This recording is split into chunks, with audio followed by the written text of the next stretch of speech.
ओम नमः शिवाय। जय श्री महाकाल। देखिए, गुरुवार का विशेष दिन आ गया है और ये दिन समर्पित होता है विष्णु भगवान को।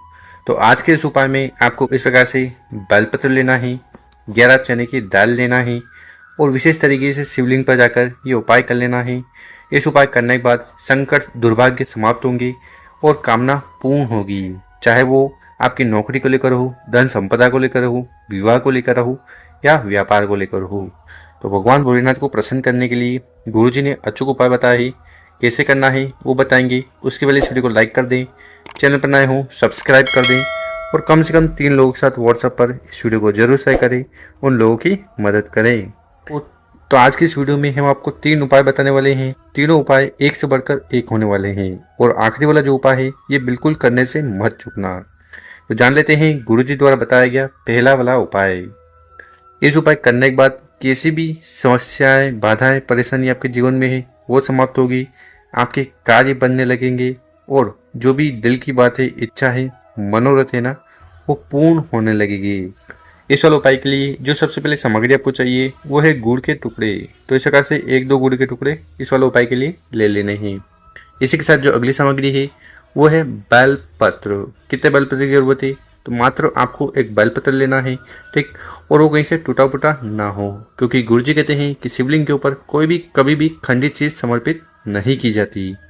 इसी के साथ जो अगली सामग्री है वो है चने की दाल। देखिए, गुरु जी ने वैसा कुछ नहीं कहा है।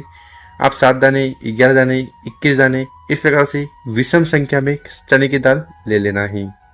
और आखिरी में जो सामग्री है वो है तांबे का लोटा। तो इस प्रकार से तांबे का लोटा लेकर उसमें आपको अपने घर से, अपने किचन से शुद्ध जल भर लेना है। और फिर आगे बताएगी जितनी भी सामग्री है उनको लेकर महादेव जी के मंदिर चले जाना। सुबह शाम इस उपाय को कर सकते हो। मंदिर में पहुंचकर उत्तर दिशा की तरफ मुंह कर बैठ जाना है और जो भी पूजन पाठ वगैरह करनी है वो कर लीजिएगा। देखिए, शिवलिंग के ऊपर बेलपत्र का उपाय करने से भगवान भोलेनाथ बहुत ज़्यादा प्रसन्न हो जाते हैं।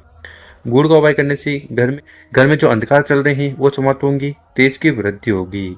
और चने की दाल का उपाय करने से आपके कार्य बनने लगेंगे। साथ ही साथ जो आर्थिक स्थिति खराब चल रही है ना, वो सुधरेगी।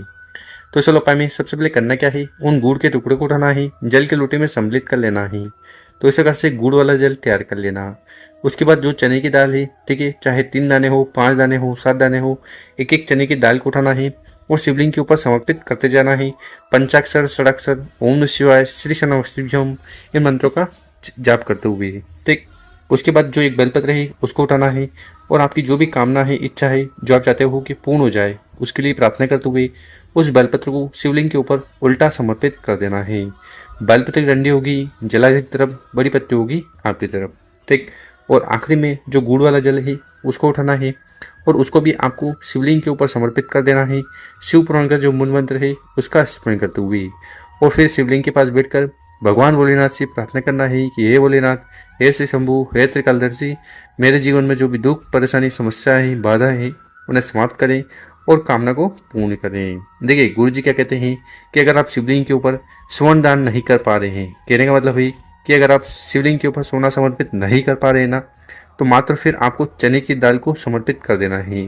तो फिर आपको उतना ही पुण्य और फल प्राप्त होगा। तो इस प्रकार से आपको पहला वाला उपाय जरूर करना है।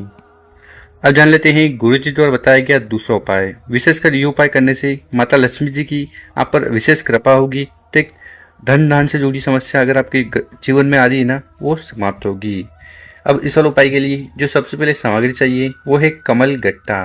तो इस प्रकार से मात्र आपको एक कमल गट्टा ले लेना है। देखिए, ये जो कमल गट्टा है ना, ये माता लक्ष्मी जी को बहुत ज़्यादा प्रिय है। अगर आपको कमल गट्टा नहीं मिल पा रहा है तो जो कमल का पुष्प आता है, फ्लावर आता है, फूल आता है, वो भी ले सकते हो। इसी के साथ आपको इस प्रकार से एक प्यारा सा तांबे का लोटा लेना है और उस तांबे के लोटे में आपको अपने घर से, किचन से शुद्ध जल भर लेना है। देखिए, गुरु जी कहते हैं यहाँ से जल भरकर शिवलिंग पर जाकर समर्पित करने से आपके घर के तीनों दोष समाप्त होते हैं, काल सर्प दोष, वास्तु दोष और पितृदोष। तो इस प्रकार से दोनों सामग्री को लेकर महादेव जी के मंदिर चले जाना। विशेषकर इस उपाय को प्रदोष काल शाम के समय करोगे तो ज़्यादा लाभ देखने को मिलेगा। मंदिर में पहुंचकर आपका चेहरा उत्तर दिशा की तरफ होना चाहिए। देखिए, आपको करना क्या है कि आपके पास जो कमल गट्टा है ना, उसको उठाना है, जल के लोटे में सम्मिलित कर लेना है, मिला लेना है। फिर उस जल के लोटे को उठाना है, माता लक्ष्मी जी का स्मरण करते हुए पूरा जल शिवलिंग के ऊपर समर्पित कर देना है। ठीक। और फिर शिवलिंग के पास बैठकर भगवान भोलेनाथ, माता लक्ष्मी जी से प्रार्थना करना है कि आपकी हर प्रकार की जो समस्या धन से जुड़ी आ रही है ना, उन्हें समाप्त करें, आर्थिक स्थिति को सुधारें और धन प्राप्ति करवाएं। और साथ ही साथ अगर घर में बिल्कुल भी सुख शांति समृद्धि नहीं है तो उसके लिए भी प्रार्थना और निवेदन कर लेना है।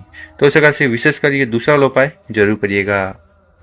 अब जान लेते हैं गुरुजी द्वारा बताया गया तीसरा उपाय। विशेषकर ये उपाय आपको अपने जीवन में चल रही समस्याएं, बाधाएं, परेशानी और झंझट को खत्म करने के लिए करना है। अब इस वाले उपाय में जो सबसे पहले सामग्री चाहिए वो है पीपल का पत्ता। कितने पीपल के पत्ते लेने हैं? तो आपको 5 पीपल के पत्ते लेने हैं और वो इस प्रकार से होने चाहिए। कितना प्यारा और सुंदर पीपल का पत्ता है, इस प्रकार से आपको 5 पीपल के पत्ते ले लेने हैं। इसी के साथ जो अगली सामग्री है वो है काले तिल। कितने काले तिल के दाने लेने हैं? तो आपको कम से कम 11 काले तिल के दाने लेने हैं। इसके ऊपर 21, 51 जितने बन पाए आप ले सकते हो। साथ ही साथ आपको इस प्रकार से हल्दी लेनी है। देखिए, इस वाले उपाय में आपको ये जो पाउडर है ना, पाउडर वाली हल्दी नहीं लेनी है। उसकी जगह आपको इस प्रकार से जो खड़ी गांठ आती है, मतलब कि जो हल्दी की पूरी गांठ आती है ना, वो ले लेनी है। कितनी? मात्र 1 टुकड़ा।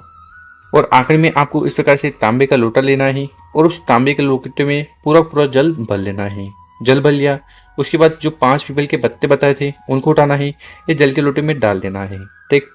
साथ ही साथ जो काली तिल, ठीक, और हल्दी की गांठ बची थी, उन दोनों सामग्री को आपको जल के लोटे में मिला लेना है, सम्मिलित कर लेना है और ये जल का लोटा अपने घर से ही तैयार कर लेना। फिर आपको मंदिर चले जाना है। ठीक। और मंदिर में जाकर आपका चेहरा उत्तर दिशा की तरफ होना चाहिए। देखिए, विशेषकर इस उपाय करने के बाद कुंदकेश्वर महादेव जी की असीम कृपा आप पर होने वाली है। तो मंदिर में पहुंचकर सबसे पहले करना क्या है, उस तांबे के लोटे को उठाना है और धीरे धीरे कर पूरा जल शिवलिंग के ऊपर समर्पित कर देना है। ओम नमः शिवाय शीर्ष नमस्तुभ्यम मंत्र का स्मरण करते हुए और जल के लोटे में जो भी सामग्री आपने डाली थी उसको शिवलिंग के ऊपर चढ़ा देना है। ठीक।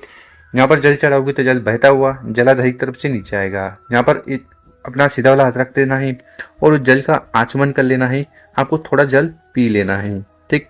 इतना उपाय हो गया। साथ ही साथ आपको एक और कार्य करना है। देखिए, 5 पीपल के पत्ते आपने उस जल के लोटे में डाले थे ना, तो उन 5 पीपल के पत्ते को उठाना है और अपने ऊपर जल छिड़कना है। क्या करना है? 5 पीपल के पत्ते को उठाना है, अपने ऊपर जल छिड़कना है।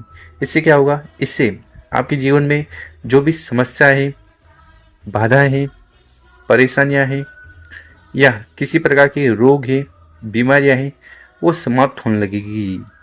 तो इस प्रकार से आपको 5 पीपल के पत्ते वाला उपाय जरूर करना है। ठीक। इतना उपाय हो गया। उसके बाद आपको शिवलिंग के पास बैठकर प्रणाम और गोत्र का उच्चारण करते हुए कुंदकेश्वर महादेव से प्रार्थना करना है कि आपके जीवन की जो भी परेशानियां हैं, दुविधाएं हैं, झंझट है, उन्हें समाप्त करें। या अगर बीमारियां भी है ना तो उनकी खत्म करने के लिए प्रार्थना निवेदन कर लेना है। तो गुरुजी द्वारा बताया गया बहुत ही अचूक और विशिष्ट उपाय ही कर जरूर देखिएगा। मेरे प्यारे दोस्तों, वीडियो अच्छी लगी हो 5 लोगों के साथ व्हाट्सएप पर इस वीडियो को जरूर शेयर करें। ओम नमः शिवाय, जय श्री महाकाल। मिलते हैं हम आपसे एक और नए वीडियो में।